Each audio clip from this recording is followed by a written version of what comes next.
Hi guys, welcome to my YouTube channel. तो आज है हमारी चंडीगढ़ पीआरटी के लिए क्लास नंबर 1।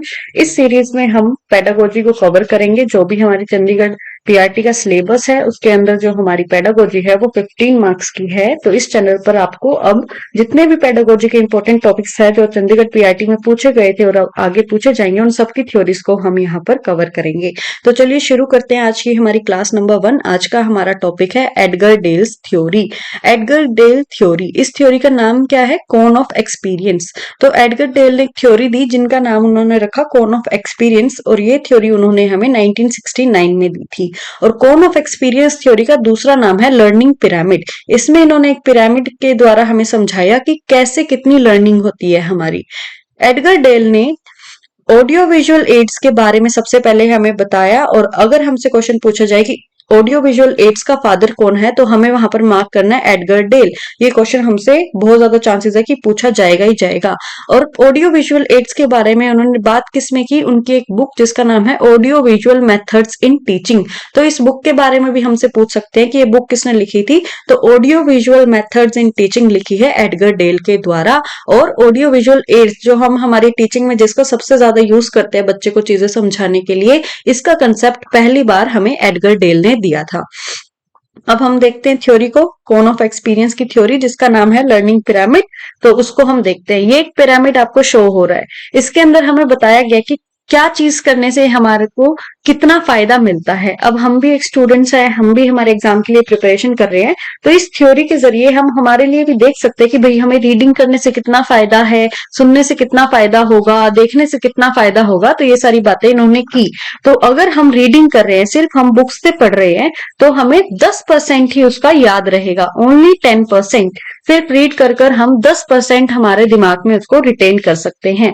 फिर है हियरिंग वर्ड्स। अगर हम वीडियोस के द्वारा अगर सुन रहे हैं तो हमारे ब्रेन में सिर्फ 20% चीजें ही रहेंगी। कि अगर आज आपने 100 पेजेस पढ़े हैं तो सुनकर आपको सिर्फ 20 पेज याद रहेंगे, और अगर आपने रीडिंग किया उनकी तो सिर्फ आपको 10 पेज याद रहेंगे 100 में से।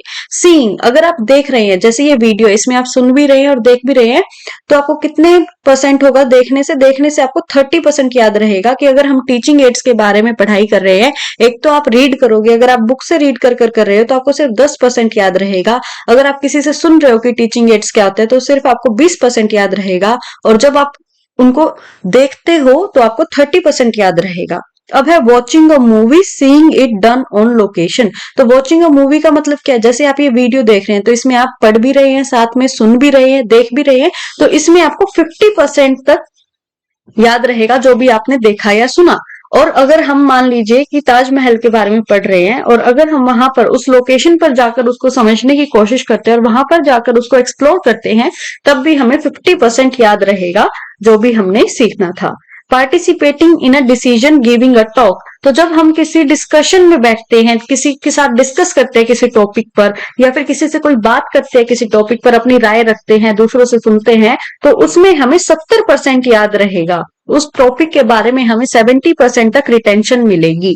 फिर है doing a dramatic presentation stimulating the real experience doing the real thing. इसका मतलब क्या है कि एक्सपेरिमेंट करके देखना, जिसके बारे में हम कहते हैं लर्निंग बाय डूइंग। अगर हम खुद से कर चीजों को सीखेंगे तो हमें 90% तक याद रहेगा, हमारे अंदर रिटेंशन होगी। तो अब एक बार जल्दी से रिवीजन कर लेते हैं। रीडिंग करेंगे तो हमें 10% याद रहेगा, सुनेंगे हम तो 20%, देखेंगे तो 30%, और सुनेंगे और देखेंगे दोनों चीजें करेंगे कोई वीडियो से या मूवी से तो 50%, किसी से डिस्कशन करेंगे, किसी से बात करेंगे किसी टॉपिक पर तो 70%, और खुद से कर सीखेंगे तो 90%। तो इस थ्योरी से हमें एक इंपॉर्टेंट बात देखने को मिली कि कोई भी चीज है हम किसी भी एक्टिविटी से करें, पूरे की 100 के 100% वो हमें आ ही नहीं सकती है। हम सिर्फ 90% तक ही इसे अचीव कर सकते हैं। तो ये क्वेश्चन भी इसमें बन सकता है।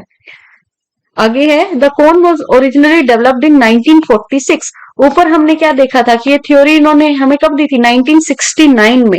बट ये जो कोन है इन्होंने 1946 में ही बना लिया था।